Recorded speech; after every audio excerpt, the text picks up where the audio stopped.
Bonjour à toutes et bienvenue dans The Holistic Podcast, un podcast pour t'aider à guérir, t'aligner et rayonner.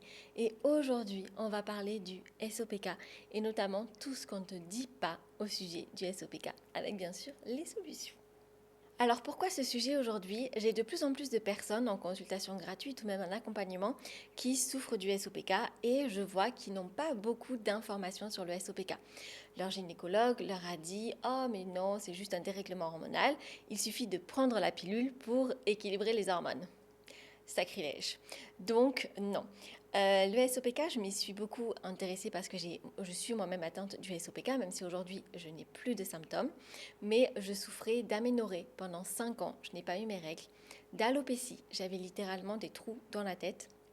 De résistance à l'insuline, malgré le fait que je ne prenne pas du poids, alors que c'est aussi un des symptômes possibles du SOPK, de l'anxiété chronique, de la fatigue chronique. J'avais ma tension qui était souvent entre 7 et 8, donc ce qui m'empêchait d'aller travailler, etc.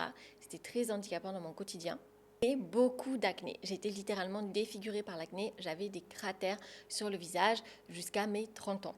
Et donc, voilà, les premiers symptômes du SOPK chez moi sont apparus à la puberté, dès que j'ai eu mes règles, et n'ont pas disparu jusqu'à mes 30 ans, jusqu'à ce que je me forme à la naturopathie, puis l'Ayurveda, etc.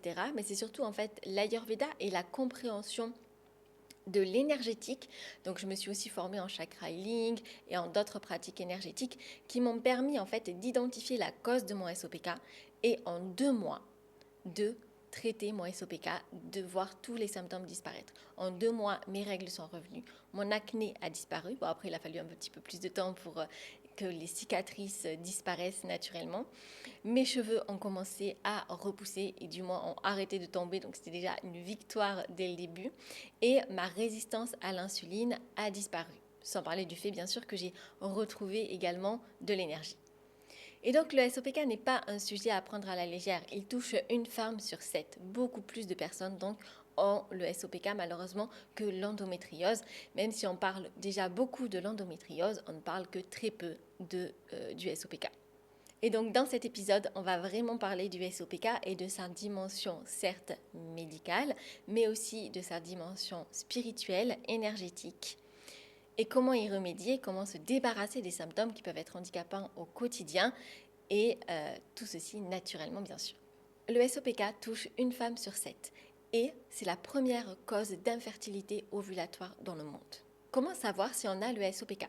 Pour déterminer si on a le SOPK, il faut cocher les critères de Rotterdam. Donc il suffit d'en cocher 2 sur les 3.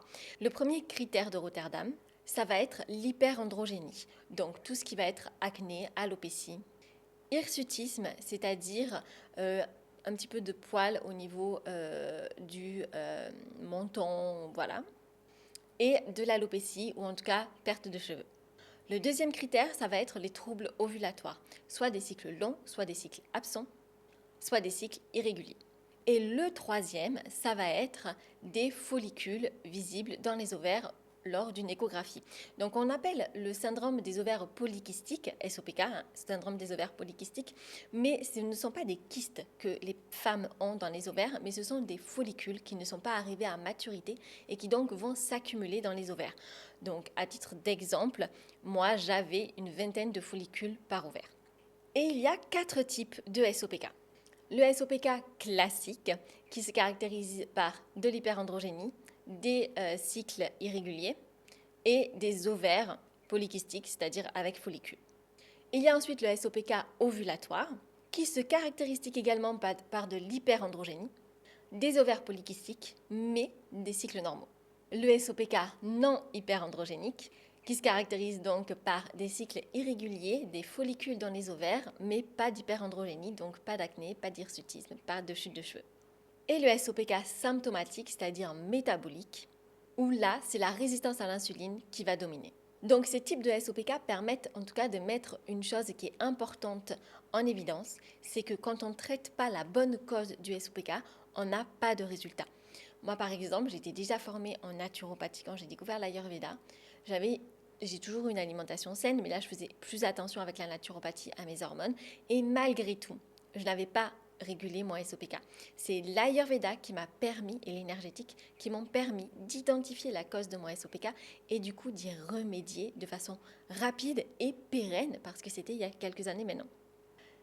Donc on parle du SOPK. Le SOPK, ok, c'est des cycles réguliers, c'est de l'acné, c'est beaucoup de, dans nombreux cas, de l'infertilité également, mais on ne parle pas trop des autres conséquences du SOPK.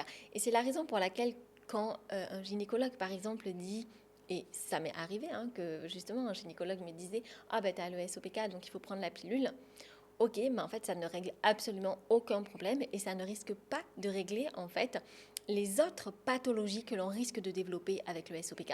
Car oui, en ayant le SOPK, on a beaucoup plus de risques de développer d'autres maladies. Déjà, 50 à 70% des femmes ayant un SOPK souffrent de résistance à l'insuline, ce qui augmente du coup drastiquement le risque de diabète également, diabète de type 2. Le risque de développer un diabète de type 2 pour les femmes atteintes de SOPK est multiplié par 4 à 7. On a un risque de syndrome métabolique qui est multiplié par 2, un risque cardiovasculaire qui est accru et un risque d'AVC qui est augmenté de 40% chez les femmes atteintes de SOPK. Au niveau de ce qui est santé hormonale, 70% des femmes atteintes de SOPK souffrent également d'infertilité, mais aussi ont un risque de cancer 3 fois plus élevé qu'une femme sans le SOPK, notamment cancer de l'endomètre, mais aussi cancer des ovaires, cancer du col de l'utérus et cancer du sein. Donc c'est bien la raison pour laquelle, outre le fait que le SOPK provoque de l'infertilité, il ne faut pas s'arrêter à là et ce ne doit pas être la seule raison pour équilibrer son SOPK, mais il y a bien une cause plus profonde à traiter. Le SOPK a également un rôle sur la santé mentale. Déjà, le taux de dépression et d'anxiété est 3 fois plus élevé chez les femmes atteintes de SOPK, qui impacte bien sûr l'image de soi, la confiance en soi. Forcément, quand on souffre d'acné, d'alopécie, ça va impacter. Moi, ça m'a impacté, même prise de poids, ça va impacter, ça m'a impacté et je vois que ça impacte de nombreuses personnes que j'accompagne. Et donc, ceci permet de mettre en évidence vraiment que le SOPK, c'est bien plus qu'un dérèglement hormonal, mais c'est vraiment un syndrome métabolique, une maladie endocrinienne qu'il faut traiter à la source. Équilibrer les hormones, ce n'est pas juste avoir des cycles réguliers et être fertile, c'est aussi réduire son risque de cancer hormonodépendant, c'est réduire son risque de maladie cardiovasculaire, réduire son risque de dépression et d'anxiété. Donc tout ceci n'est bien sûr pas négligeable. Et que dit l'Ayurveda sur le SOPK ? Le SOPK va être un déséquilibre multidoshique. Ça peut être un excès de kapha, donc trop de stagnation, combiné souvent à pitta, c'est-à-dire un excès d'inflammation, un excès d'éléments feu, qui provoque par là même de l'hyperandrogénie. Mais c'est aussi un déséquilibre vata, et vata, ça va plus être au niveau des cycles irréguliers ou de l'absence de règles. Mais alors, quelles sont les solutions en Ayurveda ? Déjà, nourrir l'ani. L'ani, c'est le feu digestif. En Ayurveda, c'est le plus important, car un bon ani, un bon feu digestif, c'est une bonne assimilation des nutriments et une bonne élimination des toxines. Et ça va être hyper important. Car le fait de ne pas éliminer les toxines ou de mal les éliminer va provoquer des maladies. Donc bien sûr aggraver le SOPK, mais chez tous les individus, toutes les femmes, peut provoquer d'autres pathologies en fonction du dosha. Les toxines vont aller se loger dans certains endroits du corps ou sur certains organes et développer des problèmes à ces niveaux. Il va être également important de réguler la glycémie de ces repas. On a vu que 70% des femmes atteintes de SOPK souffrent de résistance à l'insuline et ont un risque de diabète très élevé. Donc, réguler sa glycémie, c'est quelque chose de très important. Surtout qu'on l'a vu dans un autre podcast, dans un autre épisode de podcast, mais je vous disais, toutes les hormones fonctionnent par effet domino. Donc si le cortisol est déséquilibré, ceci va déséquilibrer votre insuline et vos hormones féminines. Mais si l'insuline est déséquilibrée, ceci va également du coup déséquilibrer d'autres hormones, y compris les hormones féminines. C'est pour ça qu'il est important de réguler la glycémie de ces repas. Ensuite, bien sûr, pratiquer une activité physique, mais petite nuance, pratiquer une activité physique régulière, mais en fonction des phases de son cycle menstruel. Et ça va être d'ailleurs pareil pour l'alimentation.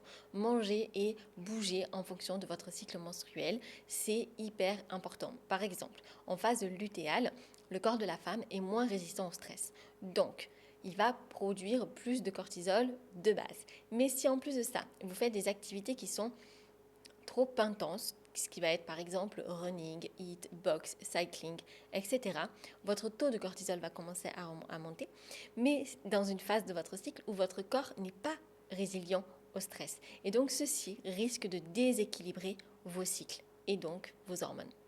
Ensuite, le SOPK vu par l'énergétique. La symbolique énergétique du SOPK, qu'est-ce que c'est? Il faut voir les ovaires comme symbole de créativité, de potentiel non exprimé. Donc le SOPK, ça va être une accumulation de potentiel non exprimé, d'émotions non libérées. Spirituellement, du coup, qu'est-ce que ça peut être? Ça peut être des projets qui ont été avortés, non menés jusqu'au bout.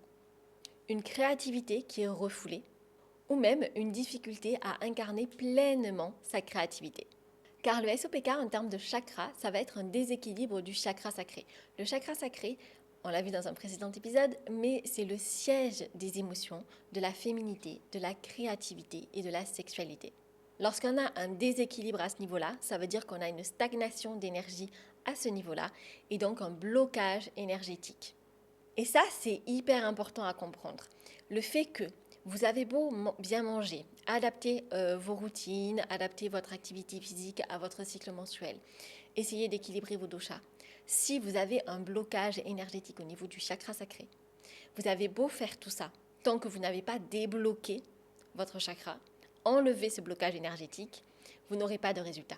Et donc, c'est la raison pour laquelle je me suis formée du coup à tout ça et que j'ai créé cette méthode holistique. Parce que vraiment, l'énergétique, c'est quelque chose que l'on sous-estime, mais je vous assure que pour avoir des résultats, il ne faut pas juste manger bien, ou juste faire du sport, ou juste travailler son mindset, ou juste travailler l'énergétique. C'est un peu de tout, mais en équilibrant, et l'équilibre se trouve en fonction des individus, l'équilibre va être différent en fonction des femmes, mais c'est en équilibrant toute cette phase de vous, en fait, parce que toutes ces parties-là, elles font déjà partie de vous. Et c'est en équilibrant toutes ces parties de vous que là, vous allez vraiment avoir des résultats. Concrètement, alors, comment réguler son SOPK? Comment se débarrasser de ces symptômes? Là, l'approche, du coup, elle va être différente selon les individus. Vous avez vu qu'il y a plusieurs causes de SOPK et il y a plusieurs symptômes également en fonction des femmes. Donc, le but, en fait, et moi, c'est en tout cas ma méthode, c'est de ne pas appliquer trop de conseils généraux, mais vraiment d'identifier la cause et d'appliquer les bonnes actions, de mettre en place les bonnes actions pour ne pas se surcharger mentalement, pour pas avoir trop de changements dans sa vie, dans sa routine, mais avoir des résultats. Parce que ça, je le vois beaucoup, il y a des femmes qui, quand elles commencent l'accompagnement, elles sont fatiguées, elles ont trop de charge mentale, elles ont le SOPK ou d'autres pathologies d'ailleurs. Elles ont mis en place plein de choses, plein de changements. Elles ont fait énormément d'efforts.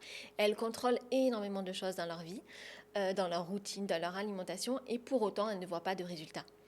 Pourquoi? Parce qu'elles n'ont pas adressé la cause.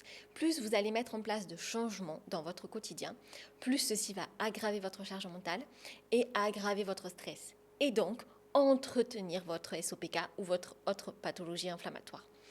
Ce qu'il faut, et donc c'est la raison pour laquelle j'ai développé cette méthode, c'est vraiment en fait identifier la cause de votre pathologie. Et une fois que vous avez la cause, vous avez juste des ajustements ou quelques petits changements à faire. Et du coup là, ça va être beaucoup moins frustrant parce que vous allez avoir des résultats qui sont certes déjà rapides, mais aussi pérennes. Parce qu'ils ne vous demandent pas trop de changements, trop d'efforts et ils sont adaptés à votre vie, à vos routines, à vos contraintes. Et c'est ça qui fait toute la différence. Donc, sinon, voici quelques conseils généraux. Déjà, adopter une nutrition anti-inflammatoire. Donc, vous savez que je prône l'alimentation anti-inflammatoire, toujours avec un équilibre, bien sûr.